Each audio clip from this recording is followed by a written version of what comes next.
Swear.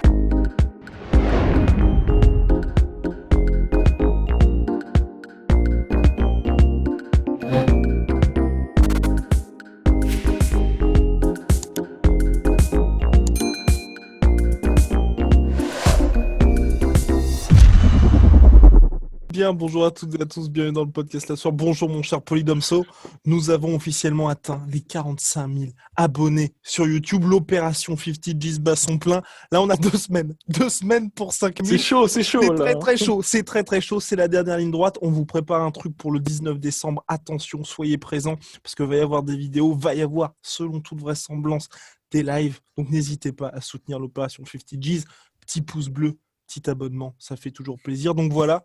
Anthony Joshua, 4 knockdowns face à Kubrat Pulev, KO dans le 9e round. Mais il n'a pas surpris. Au regard de sa performance. On est peut-être dur. Bah, on est dur parce que c'est Joshua. C'est toujours la même chose. Hein. On module notre sévérité selon les attentes qu'on a des combattants. Et Joshua, normalement, c'est le taulier dans la catégorie poids lourd actuelle. Et c'est vrai que, il avait prévenu... Et on s'attendait à un Joshua plus agressif pour ce combat parce que c'était pas la même configuration que contre son match retour, que lors du match retour contre Andy Ruiz. Il n'y avait pas les mêmes risques en face. Et c'est vrai que Pulev, bien que, on va dire, vétéran et en plus boxeur très compétent, on ne revient pas là-dessus, représentait quand même une menace moins importante pour Joshua qu'Andy Ruiz. Et donc Joshua a pu installer un style plus agressif qui a payé dès le 3e round. Hein. En fait, c'était à peu près ce qu'on avait dit. On avait dit qu'il faudrait à peu près 3 rounds pour Joshua pour trouver l'ouverture. Il l'a trouvé sur un très joli contre je crois que c'est sur le jab de Pulev de mémoire, mais j'ai pas revu le match. Là, on est en réaction. Très très joli contre. Il aurait pu terminer le match dans le 3e round. Mais ça s'est joué, il y a eu à quelques secondes, quoi, c'est sûr, parce qu'il était vraiment, il était mal, le Pulev. Là, il y a eu 2 knockdowns qui se sont enchaînés. Et Pulev, il restait 12 secondes. Il restait 12 secondes dans le round, c'est ce qui l'a sauvé. Mais c'est ça, c'est la force de Pulev, c'est que c'est pas le mec. Les commentateurs le disaient. Moi, j'ai suivi le match en anglais, mais les commentateurs l'ont fait remarquer. C'est que Pulev, c'est peut-être pas le plus difficile à mettre knockdown, mais mais il récupère vite. Il a une très bonne faculté de résistance. Non, et puis à chercher les clinches, un petit peu de dirty boxing, il sait bien temporiser. Il y a du savoir-faire. Il y a du savoir-faire. Et puis même, moi, j'ai trouvé que sur les rounds qui ont suivi. Bon, même si on se calme, je ne considère pas qu'il gagnait les rounds, mais il tentait sa chance, quoi. Il y allait vraiment. Et je lui donne même le round 8, moi, à Pulev, parce qu'il touche, en début de round, il touche plusieurs fois Joshua, et puis ensuite, il se protège relativement bien. Là, on l'avait dit dans la preview, le problème de Pulev, c'est que une fois que tu as contourné son style, c'est difficile pour lui de faire face en fait à une grosse variété en fait de frappes. Et là, par exemple, il n'a pas su trouver la réponse aux enchaînements du percute qui n'étaient pas construits de la part de Joshua. Ouais, et ça normalement c'est pas possible. Tu peux pas en heavyweight, c'est la première fois que je vois ça en poids lourd, un heavyweight qui arrive sans clinch, sans feinte, sans rien et qui enchaîne 4 uppercuts avec en face de lui un mec qui reste sur place et qui essaie pas de se déplacer ou d'accrocher.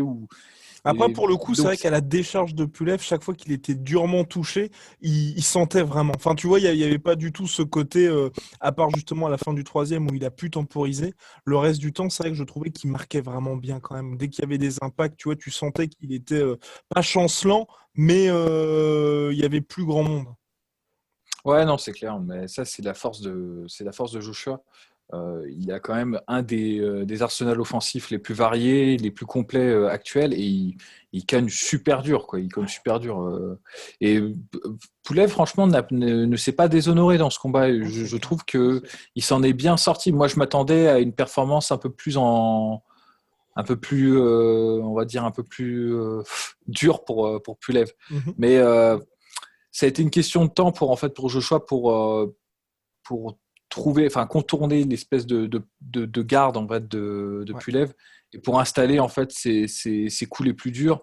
Et au au crédit de Joshua, ce que j'ai bien aimé, c'est que Joshua a été patient en fait avec son bras arrière. Il n'en a pas abusé. Et c'est pour ça que le coup du KO, là, le 1-2 qu'il met, bah, il passe comme dans du beurre. Bon, faut dire, Pulev était déjà un peu dans les choux à ce moment-là, mais c'est très beau, c'est très fluide. Ça, c'est vraiment cool. Mais moi, je reste un peu toujours sur la réserve avec Joshua. Notamment, je trouve que quand il met knockdown ses adversaires et surtout tôt dans le combat, il a tendance à se relâcher, en fait, à relâcher son attention. Ouais. Ça s'est vu dans son combat contre Klitschko, contre Dillian White, ouais, et contre Pulev. Et puis même contre Ruiz, hein, même contre Ruiz. Et bah oui, contre Ruiz, effectivement. Il y a ce. Alors contre Ruiz, c'était différent parce que contre Ruiz, il voulait en finir. Donc il y allait un peu, tu vois, frontal, sans trop se soucier des retours. Mais contre par exemple Klitschko, contre Dillian White, c'était ce qui était arrivé aussi. Il avait vraiment voulu terminer. Il s'était fait secouer par un crochet un check hook. Mais là, c'est plus, j'ai trouvé comme il avait gagné avec beaucoup d'avance le troisième round, il a laissé un peu trop Pulev s'exprimer. Et il y a beaucoup de moments dans les rounds qui ont suivi où finalement il était, je ne vais pas dire paresseux parce que c'est une critique qui me semble trop dure. Non, mais il un a peu quelque part laissé Pulev revenir. Il l'a laissé revenir. C'est ça. Il l'a laissé recouvrir ses capacités. Donc, ouais. C'est ça, et installer notamment son 1-2. Et il y a plusieurs moments où ça passait, quoi. Enfin, ça touchait parce que Joshua il restait soit sur place dans l'axe, soit il reculait mais en ligne droite. En fait, un des défauts qu'on a souvent en fait pointé lorsqu'on parle de Joshua. Bon, ça, il n'a jamais eu d'alerte. Voilà, c'est ça aussi, oui. Non plus, mais dans la perspective des combats qui vont suivre, après, c'est un truc qu'il faut qu'il garde en fait au coin de sa tête. Moi, franchement, ce match, déjà, je vais le revoir. Je vais le revoir plusieurs fois parce que je pense qu'il y a des ouvertures qui sont apparentes en fait. Encore une fois. Mais là, encore une fois, c'est parce que c'est Joshua qu'on a ce. C'est clair. On a cette, non, et puis pour le coup, c'est vrai que à la fin du 8e round, justement, où je te rejoins pour moi aussi, Kubrat Pulev le gagne, je vais pas dire que j'étais inquiet, mais j'étais en train de me dire, bon, ça va se finir sur une décision unanime de Joshua.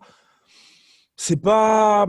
Enfin, il fallait pour le coup qu'il signe le KO et qu'il y ait quand même, tu vois, un finish qui soit autoritaire parce que on l'avait dit lors de la preview, là c'est un combat qui devait surtout lui permettre de rester actif et il pouvait pas se permettre de le laisser s'exprimer. C'est un combat, honnêtement. Je ne vais pas dire personne ne donnait Pulev gagnant, mais. Bob Arum le donnait. Voilà, Bob Arum. Pulev aussi, j'espère, se donner gagnant quand même. Mais je veux dire, il devait le gagner absolument et le gagner de manière flamboyante. C'est vrai qu'une décision, ça aurait été très décevant.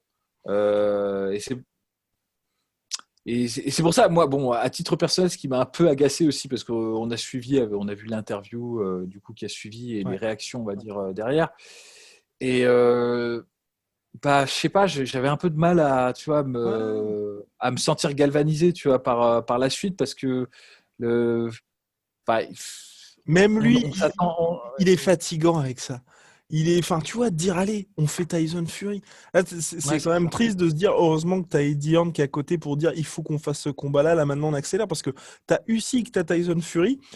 Personnellement, et je pense que tout le monde préférait le combat contre Tyson Fury, mais tu as quand même Usyk qui est là. Donc, tu vois, tu t'attends au moins que Anthony Joshua, ils disent bon, bah allez, enfin, tu vois, j'affronte un de ces noms et c'est parti, on avance. En plus, comme tu l'as dit très justement, Polydomso, c'est le patron, c'est le taulier, c'est lui la superstar de la boxe, propriétaire des 4 ceintures mondiales, de 4 des 5 ceintures mondiales, 3 des plus gros, des titres les plus prestigieux. Donc, il faut quand même un petit peu maintenir une certaine excitation, surtout après un combat contre Kubrat Pulev. C'est pas comme si, après avoir battu Pulev, tu as nettoyé la catégorie et du coup, là, tu peux te dire, bah, je vais enchaîner. Non, là, il faut que les gens ils se disent, bon, bah maintenant, tu as le prochain adversaire, il faut enchaîner, quoi. Tu l'as dit beaucoup mieux que moi parce qu'en fait c'est ce que je voulais exprimer, c'est que je peux pas, moi en tant que spectateur averti de la boxe, je peux pas me sentir enjaillé par ce combat, j'y arrive pas en fait. C'est même si c'est une victoire, c'est cool, c'est contre Pulev, c'est pas n'importe qui, ça fait plaisir, mais on en attend tellement plus de Joshua. C'est fou. Et tu vois, je sais plus quelle personne prenait la parole derrière. Tu sais, moi, je connais pas tout le gratin mondain qui gravite autour de Joshua. Je m'en tamponne le fion, mais d'une force astronomiques, tu vois, mais ils étaient, ouais, c'est le retour de Joshua, le cartonneur et tout. Ouais, bon, c'est Pulev, quoi. Il a 39 ans, les gars. Mais il faut maintenir la hype. Faut maintenir la hype. Mais ouais, mais bien sûr, mais il a la hype. Il est excellent, Joshua. Attends, qu'on ne déforme pas mes propos. Il est excellent. C'est un des meilleurs et tout. Donc, oui, nous, on attend qu'il ait une mentalité un peu plus de cartonneur, quoi. C'est ça, tu vois. Et, surtout que ce combat-là, c'est une rampe de lancement. C'est pas une fin en soi, de toute façon. C'est ça, voilà. C'est exactement ça. C'est tout à fait ça. C'est un tremplin, ce combat. Et en fait, c'est deux reproches qu'on peut faire. C'est cette mentalité qui est un peu trop précautionneuse dans sa communication. En plus, c'est de la communication, ça ne coûte rien. Oui. Il peut très bien dire je vais le combattre et puis après, ça ne se fera pas, ça c'est autre chose. Tu vois. Donc, c'est la communication et c'est dans son style, je trouve que parfois, il est trop nonchalant et un peu trop sûr de lui. Ouais. C'est tout. Mais sinon, en fait, après, il n'y a pas d'autres critiques. Hein. Sinon, c'est excellent. Mais bon, on ne va pas dire que c'est excellent tout le temps. Quoi. Il faut construire quelque chose, quoi. Sinon c'est pas drôle. Exactement. Bon, on a fait le tour sur Anthony Joshua, mon cher Podium. Combat. Je tiens quand même à dire ce qui était intéressant, c'est qu'il a fait un peu du Pulev contre Pulev et ça m'a amusé. C'est-à-dire que pendant quelques rounds, il a framé la garde de Pulev. Notamment au début. Ouais, exactement, et en bénéficiant de son allonge. Donc c'était plutôt marrant. Et ça a plutôt bien marché parce que en fait, Pulev n'a pas pu installer son jab pendant un moment. Donc c'était marrant de voir le style en renversé. Mais bon, après, il est passé à autre chose. Mais c'était marrant qu'il ait adopté ce style-là pendant un petit moment. C'était drôle. Mais c'est comme ça qu'il a set up le contre, quand même. Mm-hmm. C'est qu'il a frustré Pulev avec cette garde. Et Pulev s'est jeté un peu non précautionneusement sur son coup. Et il s'est fait sanctionner à ce moment-là. Donc, c'est quelqu'un... Il a toutes les qualités, Joshua. Il y avait l'attitude aussi. Hein. J'ai bien aimé l'attitude aussi pendant le combat où il s'est pas laissé marcher dessus. Hein. Ouais, c'est vrai, parce que c'est au 3e round où il donne un coup après le gong. Je crois que c'est ça. Parce qu'après Pulev, il a essayé de saloper un peu le travail. C'est ça. Comme un vétéran. De toute façon, c'est ça qu'on attend. Il a fait je ne sais combien de coups derrière la tête et tout. C'est ça qu'on attend de lui. Mais c'est vrai que Joshua ne s'est pas démonté. Et lui-même a fait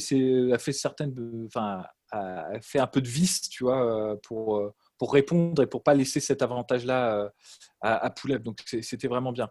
C'est juste on le veut un peu plus conquérant le Joshua. C'est ça qu'on attend de lui. Rendez-vous en 2021 pour la suite. Big shout out à My Sweet Protein, moins 38% avec le code la sueur sur tout My Protein, moins 10% sur tout Venom avec le code la sueur. Mon cher Poilomso, on se retrouve très très vite pour de nouvelles aventures.